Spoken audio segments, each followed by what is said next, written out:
Hello and welcome to Prairie Pulse. Coming up later in the show, we'll profile historian Orabelle Thorfett. But first, Matt Olien gets a chance to talk with Great Plains Food Bank CEO Steve Sellant. And we're here with Steve Sellant, Great Plains Food Bank CEO, Great Plains Food Bank in Fargo. And Steve, welcome. Thanks for being here. Great to be with you. First off, before we get into Great Plains Food Bank issues, just tell folks a bit about yourself, your background, where you're from originally, and how you arrived at the food bank. I actually grew up in Sabin, just a few miles down the road, and I've been a lifetime resident here in Fargo-Moorhead. Attended Minnesota State University Moorhead, got a wonderful wife, 2 great stepchildren. I think it was about almost 27 years ago now, the food bank was looking for somebody to lead the organization that had kind of a combination of management experience, community engagement experience, warehouse and transportation experience. I just happen to have a strong background in all 3 of those, so turned out to be a perfect fit, and it's been an amazing journey for almost 27 years now. And what is the Great Plains Food Bank? What's its mission? So we are the largest hunger relief organization in the state of North Dakota and the only food bank, and our mission is to end hunger through community partnerships.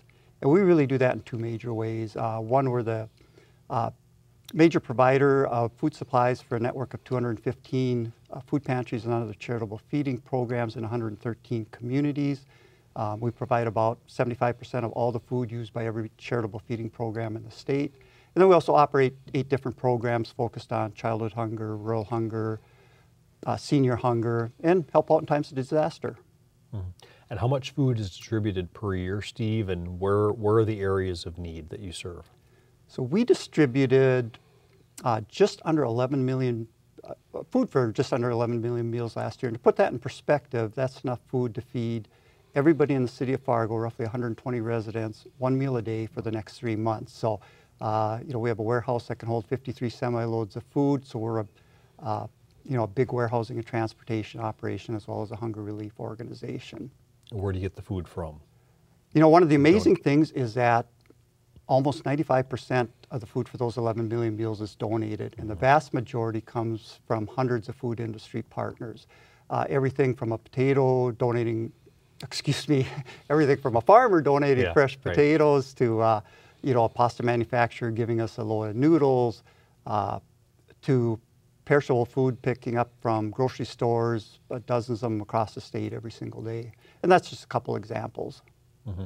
And what areas do you serve? Is it outside Fargo as well, the entire state pretty much? Yep, so we serve the whole state of North Dakota as well as Clay County in Minnesota. Okay. And tell me about your key community partners. I know you've got a lot of them. Well, yes, absolutely. And, to be honest, we could not do what we do without the support of our community partners. In addition to the hundreds of food donors, we've got more than 5,300 volunteers who help us get all that food ready for distribution. We've got a large network of financial supporters that give us the means to get that food picked up and distributed. We've got our partner agencies. We get the food to them, but they really get it into the hands of the people that need it most in their local communities. And we've got, hundreds and hundreds of advocates and champions always keeping the issue of hunger and new solutions to hunger in the forefront. And, we feel so tremendously blessed to be in a community like Fargo-Moorhead in a state like North Dakota where we get such tremendous support. Who are some of those key agencies then specifically that really help out? So, locally our partners include, like the Emergency Food Pantry, the Salvation Army, the YWCA Shelter, Dorothy Day Food Pantry. So anybody that really serves hot meals through shelter or soup kitchen, or anybody that operates a food pantry. Mm-hmm. Who qualifies for food distribution, Steve? I know that's a question I hear a lot. How can individuals qualify, or groups, or shelters, that kind of thing? Yeah. So we serve any nonprofit agency that works with low-income people with hunger needs. When it comes to the individual, in a nutshell, it's really anybody that doesn't have the means to provide the nutritional assistance that they need. So sometimes there's really strict guidelines for our programs, income guidelines. Other times it's a teacher identifying a student in the class just because of behavior.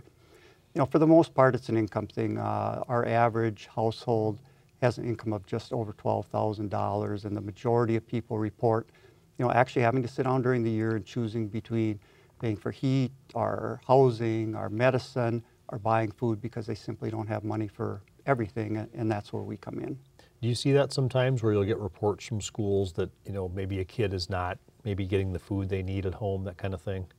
Oh, absolutely, and we'll probably talk about our backpack program, yes. but that was a great example where we learned from the community and the schools and the teachers that kids were coming to school hungry on Monday, and we responded by developing that program. Yeah, tell us about the backpack program as long as you mentioned it. So I think the big thing there is, kids get free breakfast and lunch meals during the week, and we learned that they were going hungry on the weekend, coming back to school Monday, and they weren't learning as well. There was classroom behavior problems. So we started the backpack program to provide a bag of food on Friday afternoons to help kids get through the weekend. And we didn't know how big this was going to get. We started with a couple schools in West Fargo. Now we serve 32 schools in the Fargo-Moorhead area, about 1,200 kids. And statewide, we serve over 3,500 backpacks every Friday afternoon in about 40 communities in North Dakota. Have you seen the needs in Fargo increase over the years, Steve, or not? There hasn't been too many years where we haven't seen an increase. And, in the last decade in particular, we've seen the number of food shelf visits almost triple from 55,000 to more than 170,000 a year. And part of that is, more people needing help. Part of it is people needing more help. Their costs have gone up faster than their income.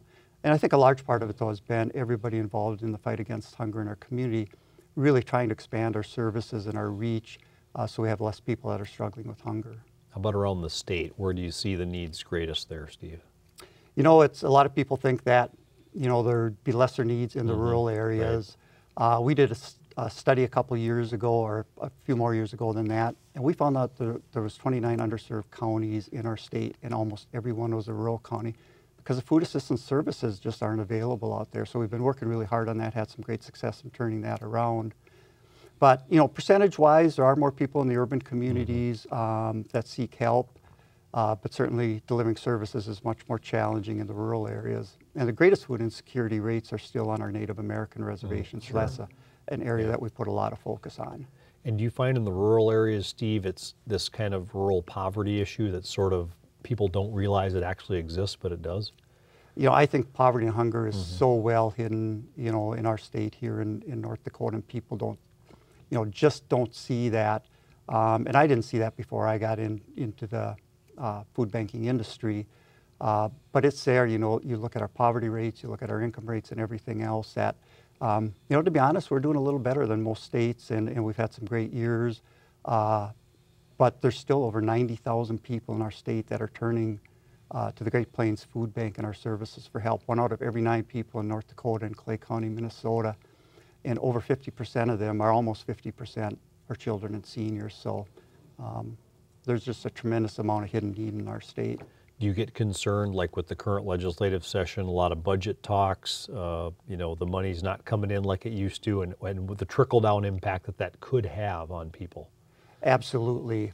Anything that affects housing, wages, health care, all those things are part and parcel of people that struggle with hunger. So cuts in those areas are probably going to result in more people turning to us for help.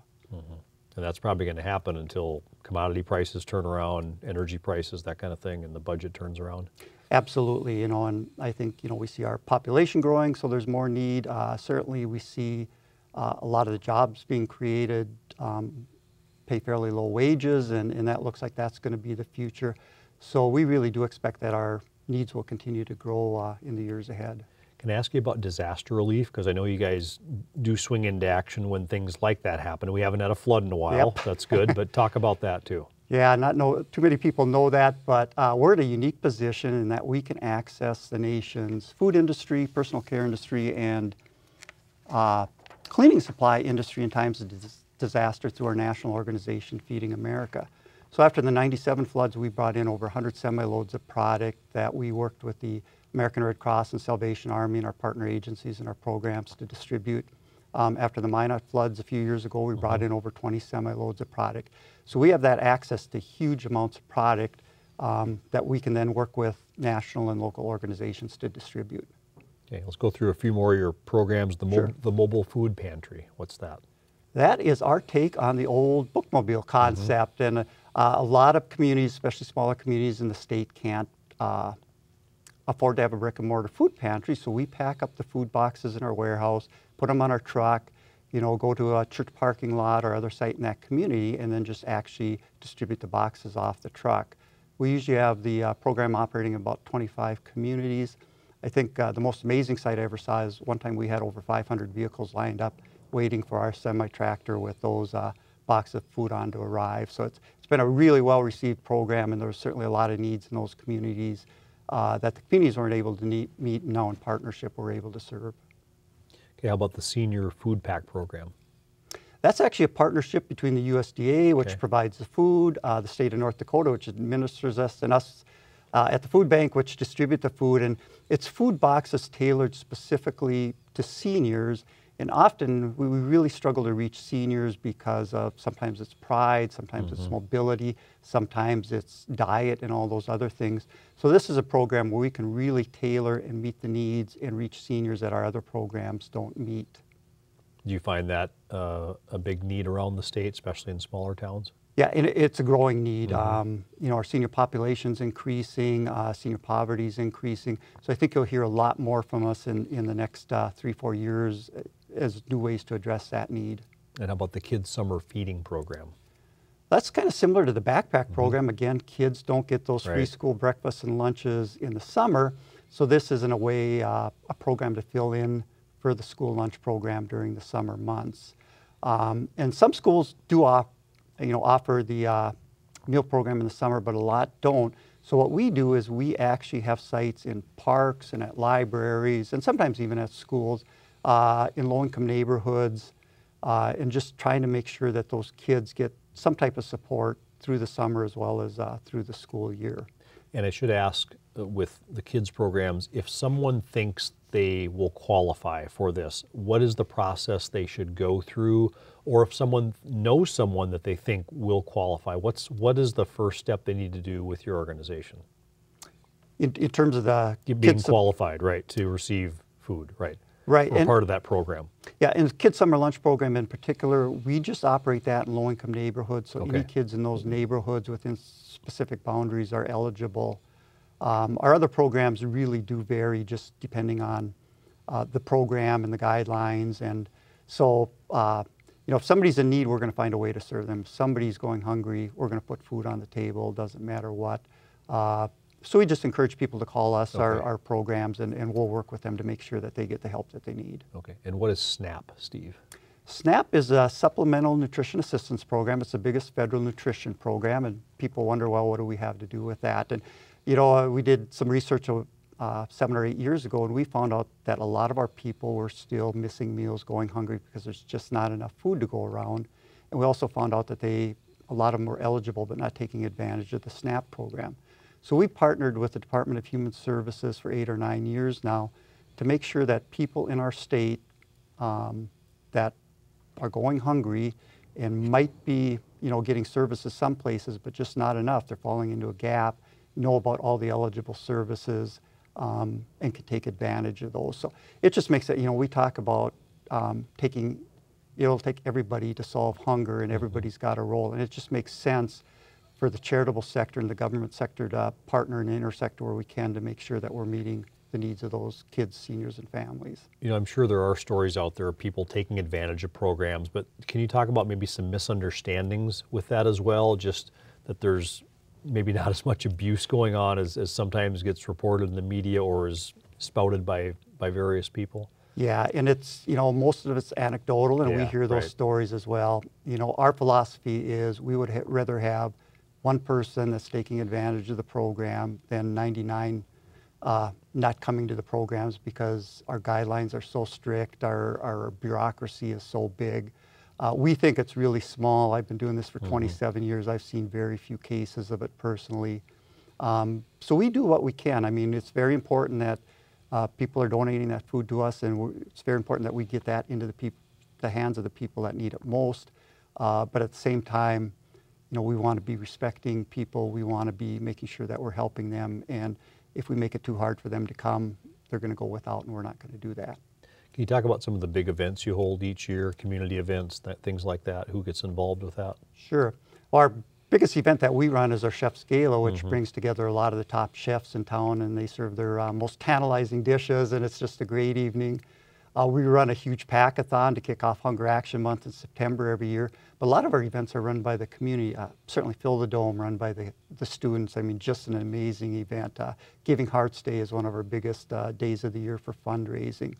Hornbachers runs two big events, Check Out Hunger and Feed Hope. CHS runs Harvest for Hunger with the egg community, Bremer Bank Meals for Me. You know, the list goes on and on and on. It's just amazing how many businesses and organizations and churches do some kind of event to raise food or funds for us, and that's what makes our work possible. And how many employees do you have all over the place? We have 34 employees based in our Bismarck and Fargo office. You know, we're able to keep that reasonable because of all of our volunteers. Okay. How many employees, or sorry, how are you funded? We are funded primarily through individual and business contributions. That makes up almost 2/3 of our current budget. Certainly United Way is a big part, foundation grants, we get quite a bit of church support. We have some service fees for the government programs that we operate, some things we do for our partner agencies, but really we rely on the generosity of the individuals, businesses, and churches in our state. And what's your organizational structure like, Steve? Do you have a board, I assume? Yeah, we've got a 14-person statewide volunteer board of directors, work really hard. Dave Mehring from Mehring William Law Firms out of their Bismarck office is our current chair. And then we have a strong internal structure. We've got a 6-member internal staff leadership team with almost 70 years of organizational experience. And, you know, because what we do is so important. We're always trying to grow. We're always pushing the boundaries. You just can't do that without really having a strong board and a strong internal leadership. And that's allowed us to, you know, almost triple the number of meals we provide over the last decade. You know, there's a lot of talk about the refugee resettlement program, especially in the Fargo area, both pro and con. What are your views on that? And do you work with new Americans and new families that come in? Oh, you know, we certainly do, both through our food pantries, and we have some food pantries that, you know, really work with those populations in particular. And for us, the main difference is sometimes, you know, we need to work on the type of foods that we provide because of their diets. You know, we don't see that it's not a huge part of the people we serve. We don't see it, you know, the percentage being any bigger, but, you know, we're all about serving anybody in need, no matter what the situation might be. So we just see that as part of our normal course of duties. Do you think hunger and reaching out to people is always going to be an issue in this country? Or, you know, I know your goals, you state your goals, but well, it's kind of interesting because probably until the last year to 18 months, we did not, you know, we knew what our services were. We did not understand what the remaining need is.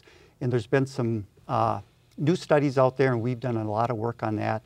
And for the first time in my 27 years and our 34-year history as an organization, we actually kind of know where the finish line is, and that's really, really exciting. And part of that is because we've made such great strides over the last decade as we've tripled our services. So now we're really able to target in and focus, and we have set an organizational goal of reducing the missing meal gap by 50% over the next 5 years, which is so exciting. I never thought I'd see that while I was still with the food bank, and actually bringing an end to hunger by 2037 in the state of North Dakota. Okay. Finally, if people want more information about the food bank, where can they go? Website, I assume? Yeah, a great place to start is our website, www.greatplainsfoodbank.org, or just give us a call, 701-232-6219, and our office coordinator will hook you up with the proper person. Okay, thanks, Steve, for being here. Well, thank you so much. We really appreciate it. Our guest, Steve Sellant, CEO of the Great Plains Food Bank. Stay tuned for more.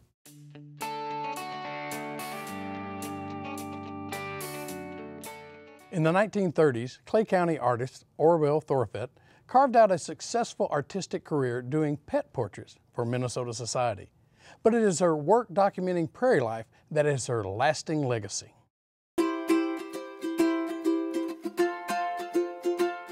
Orville was a very unique individual. She loved animals. She was a painter, a sculptor, important local historian, documenter of everything, an obsessive documenter in the most wonderful possible way.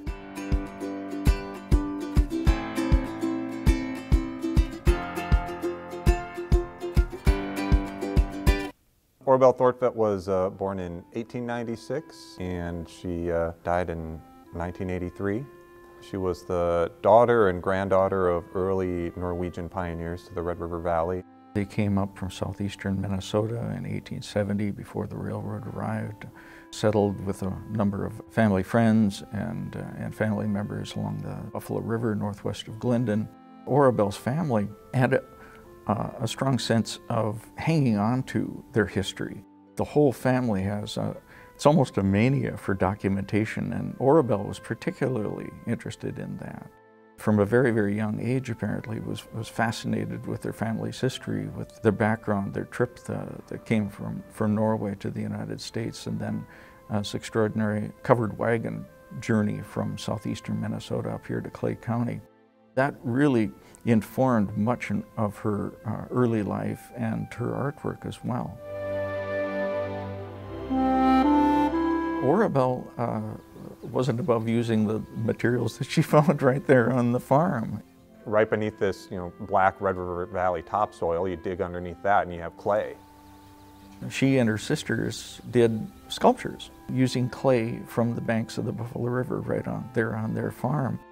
She would carve life-size sculptures of horses or figures of women into the banks of the rivers. These were temporary things. She knew that these wouldn't last. With the next rain, they would disappear. They were never fired or anything like that. But they just did it because it was fun. The finished product wasn't the sculpture a lot of times, it was the photograph. Orabelle Thortvedt began her artistic career as just a talented amateur. She was on the farm. She had a lot of artistic talent, self-taught. But in 1930, she was able to get a scholarship to go to college in Minneapolis. The scholarship brought her to the Minneapolis School for Lip Reading because she was mostly deaf. And then she was also able to go to the Minneapolis Institute of Art School, and that's where she took drawing classes and sculpture classes and painting classes. While she was in the Twin Cities, she came to the attention of Mary Saunders Bulkley. And Mary Saunders Bulkley was I guess you might call her a socialite. She's somebody well-connected in high society in the Twin Cities. What got her to the attention of Orabelle was that she and her husband were animal breeders and of dogs. And so Orabelle did portraits of her dogs. She was very happy with it, and she organized a fancy tea party at her house and invited a lot of people from the art world to meet Orabelle Thortvedt, and it paid off. Among the art people there was Clement Halpers, and Clement Halpers was kind of the kingmaker of 1930s Twin Cities art scene. He was also the organizer of the biggest fine art show in Minnesota at that time, and maybe even still today actually. It's the Minnesota State Fair Fine Arts Building. He selected Orabelle as one of 12 artists to be given their own display at the 1934 Minnesota State Fair. She has a few years of great success, but she's kind of brought back home in 1936, October of 1936. She loses both of her parents. She adored her parents and doted on them, loved listening to stories that were told about their experiences coming to the United States and coming up here to Clay County. She was very, very concerned. We can tell from her entries in her diary that the well of history is now closed, it's dried up. Starting in the 1940s, her focus really shifts to writing and researching the family history, researching the history of the Buffalo River settlers. She also started on a couple of scrapbooks that she illustrated heavily with her own sketches, one she called Old Biography. The Old Biography sketchbook, you don't find that kind of stuff anywhere. It's just illustrated biographies, illustrated portraits with watercolor and ink of regular people. People that she knew in the Buffalo River area up there northwest of Glendon. And she goes into graphic detail about the individuals and what they were like, their personalities, and she was quite clear about how she felt about the various different individuals and the stories that she told about them. And it's just delightful to read them, and some people come to the archives to do a little research on maybe a great-grandpa or a great-grandma, and if they're from the Glendon area, we probably have a portrait of them. One of her favorite scrapbooks was buildings, actually. What she'd do is she'd go around to her neighbors and historic structures in Clay County, not only do sketches of the outside, but you go inside the homes and sit down and do floor plans and make detailed drawings of where the stoves were and what kind of stoves they were. It's absolutely extraordinary. It's not only a fantastic, almost unheard of, just historic documentation, it's attractive to look at. They're great sketches. Well, that's all we have on Prairie Pulse for this week, but as always, thanks for watching.